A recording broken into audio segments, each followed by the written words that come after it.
وہ شخص اپنی بات ختم کر کے کمرے سے نکلنے ہی والا تھا کہ شمائل نے جلدی سے ایک ہی سانس میں کہہ دیا، سنیے جناب، آپ کو غلط فہمی ہوئی ہے، میں ان خاتون کو نہیں جانتا اور نہ میں ان کا بیٹا ہوں، لیکن حال ہی میں میری ماں کینسر کے باعث انتقال کر گئی۔ یہ خاتون مجھے اپنی ماں جیسی لگی، اس لیے میں چاہتا ہوں کہ جب تک ان کے گھر والوں کا پتہ نہیں چلتا میں انہیں اپنی ماں کی طرح رکھوں گا، ان کا علاج بھی کراؤں گا۔ جناب، آپ نے یہ بتا کر مجھے ایک بار پھر حیران کر دیا، اس کا مطلب یہ ہے کہ اس بیچاری کو اپنا اصل بیٹا بھی یاد نہیں، اس نے آپ ہی کو اپنا بیٹا سمجھ لیا۔ اگر آپ انہیں ماں سمجھ کر اپنے پاس رکھ لیں تو اس نیکی کا اجر اللہ تعالیٰ ضرور دے گا۔ آج کل کے دور میں لوگ حقیقی والدین کو نہیں پوچھتے، تو آپ کا یہ بڑا پن ہے کہ اتنی بڑی ذمہ داری کو اپنے کندھوں پر اٹھانے کو تیار ہیں۔ جی بالکل، میرے لیے یہ خوشی کی بات ہوگی کہ میں اپنی ماں کی طرح ان کی خدمت کر سکوں۔ اس کے بعد انہوں نے مل کر چائے پی اور پھر وہ بوڑھی خاتون خوشی خوشی شمائل کے ساتھ چلنے کو تیار ہو گئی۔ چند دنوں کے بعد ہی شمائل کے گھر کا نقشہ بدل گیا۔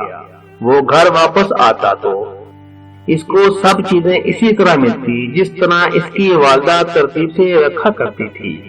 کھانا بھی وقت پر تیار ہوتا، شمائل بھی انہیں امی جان ہی کہتا اور ان کی خوب خدمت کرتا۔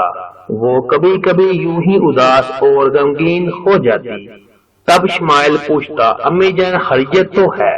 آپ اتنی اداس کیوں ہو جاتی ہیں؟ نہیں ایسی کوئی بات نہیں، بس ایسے ہی اکیلے ہونے کی وجہ سے پریشان ہو جاتا ہوں، لیکن میں آپ کے پاس شام کو آ تو جاتا ہوں۔ آپ کو اندازہ نہیں کہ جب میں اپنی والدہ کے بعد تنہا ہو گیا تھا تو یہ گھر کس قدر بے رونق اور اداس معلوم ہوتا تھا۔ آپ کے آنے سے اس میں زندگی لوٹ آئی ہے، اس لیے میں آپ کی صحت اور طویل عمر کے لیے ہر وقت دعا گو رہتا ہوں۔ میں آپ کو کھو کر دوبارہ اسی دکھ اور اذیت سے نہیں گزرنا چاہتا۔ چند ہی ہفتوں میں ماں جی صحت بہت اچھی ہو گئی تھی اور وہ ہر وقت خوش رہنے لگی تھی۔ جہاں شمائل کو ان کی صورت میں ماں مل گئی تھی، وہیں ان کو بھی شمائل کی صورت میں فرما بردار اور دیکھ بھال کرنے والا بیٹا مل گیا تھا، جس کی خدمت گزاری اور خلوص و محبت سے وہ بے حد خوش تھی۔ شمائل نہیں چاہتا تھا کہ اس بوڑھی خاتون کے گھر والے یہاں تک پہنچے، اس لیے اس نے کبھی خاتون سے ان کے ماضی کے حالات نہ پوچھے۔ البتہ وہ ان کی یادداشت کا باقاعدگی سے اچھے سے علاج کروا رہا تھا اور اب وہ کافی حد تک بہتر تھی اور گھر کے تقریباً سبھی کام خوش اسلوبی سے سر انجام دیتی تھی۔ کمپنی کے مالک نے ارسلان کو جب شمائل کی ماتحتی میں ملازمت کے لیے بھیجا تھا تو شمائل خوشی خوشی دوسرے دن ہی اسے اپنے گھر لے گیا۔ وہیں پر اس کی ملاقات شمائل کی اس والدہ سے ہوئی اور اسے ایک لمحے کو بھی احساس نہ ہوا کہ شمائل کی اصل والدہ نہیں ہے۔ بعد میں جب اسے یہ علم ہوا کہ شمائل نے اپنی ماں کے علاج کے لیے آفے سے بھاری قرضہ وصول کیا، اسے باقاعدگی سے اتارنے کی کوشش کر رہا ہے تو اس بات کو سمجھ نہ سکا تھا کہ شمائل کی ماں کینسر جیسے مرض کے بعد اتنی صحت یاب کیسے ہو گئی۔ دوسری جانب وحید صاحب کی اس بات نے بھی اسے حیرت میں ڈال دیا تھا کہ شمائل کی والدہ کو فوت ہوئے چند ماہ گزر چکے تھے اور تب اس نے آفت سے چھٹیاں بھی لی تھی، اگرچہ اس برانچ کو کافی نقصان کا بھی سامنا کرنا پڑا تھا۔ ارسلان سے رہا نہ گیا، اس نے شمائل کا بھانڈا پھوڑ دیا۔ وحید صاحبی شک میں مبتلا ہو کر چند لمحوں کے لیے سوچنے پڑ گئے تھے۔ چند دنوں کے بعد ارسلان نے وحید صاحب کو راضی کر دیا کہ آپ خود یہاں آئیں اور اس برانچ کا حال احوال معلوم کیجیے۔ سچ ہے کہ جب ایک بار شک کا بیج کسی ذہن میں بو دیا جائے تو وہ جلد ہی اگنے لگتا ہے اور گہنے زراعت کی صورت اختیار کر جاتا ہے۔ رات کا وقت تھا، دروازے پر دستک ہوئی۔ شمائل نے دروازہ کھولا تو ہکا بکا رہ گیا۔ سامنے وحید صاحب اور ارسلان کے ساتھ کھڑے تھے۔ سر، آپ ارسلان کے دل میں لڈو پھوٹ رہے تھے کہ وہ لمحہ آ پہنچا تھا کہ شمائل کی پول کھل جاتی اور ارسلان کو شمائل کا عہدہ مل جاتا۔ اپنی آمد کی پہلے اطلاع نہ دینے کا مقصد یہی تھا کہ کہیں شمائل اپنی والدہ کو کسی عزیز و رشتہ دار کے ہاں نہ بھیج دیتا۔ شمائل نے خوشی سے دونوں کو اندر آنے کی دعوت دی اور پھر ان کی حاطت توازہ میں مصروف ہو گیا۔ وحید صاحب نے ارسلان کی جانب معنی خیز نگاہوں سے دیکھا۔ شمائل، مجھے تمہاری والدہ کے انتقال کا بہت افسوس ہوا تھا۔ میں کسی کام سے شہر میں آیا تو سوچا کہ دیکھتا چلوں، تمہیں کوئی پریشانی تو نہیں؟ سر، میں آپ کے احسانات کا پہلے ہی بے حد ممنون ہوں۔ آپ نے ہر مشکل میں میرا ساتھ دیا۔ میری والدہ کی بیماری کا تمام عرصہ واقعی کھٹن تھا، مگر آپ نے میری ہر ضرورت کا خیال رکھا۔ میں آپ کا احسان ہرگز نہیں بھولوں گا۔ آپ مجھے ہمیشہ وفادار پائیں گے۔ ارسلان بولا، شمائل صاحب، جب آپ نے میری دعوت کی تھی تو تب آپ کی والدہ حیات تھی۔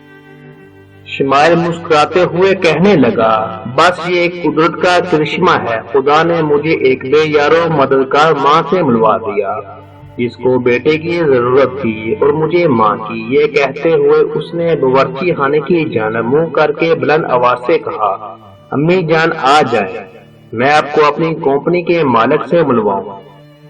شمائل کی والدہ چائے، نیمکو اور بسکٹ میز پر سجانے کے بعد وہیں صوفے پر بیٹھ گئی۔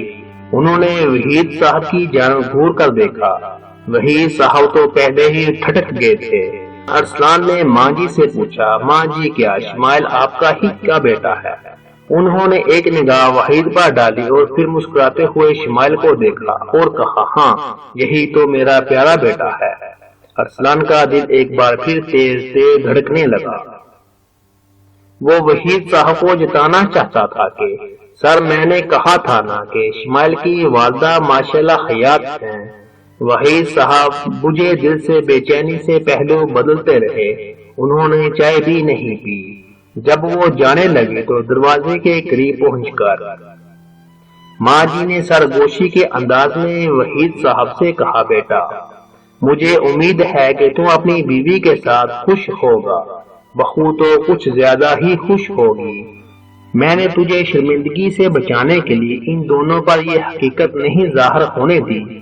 پیسے بھی اب میں کبھی اس گھر میں واپس نہیں جاؤں گی جہاں سے مجھے در بدر کر دیا تھا۔ میں نے تو صدمے کے باعث اپنی یادداشت ہی کھو دی تھی۔ بیٹے، شمائل نے مجھے دوبارہ سے نئی زندگی بخش دی تو اپنی دنیا میں خوش رہ۔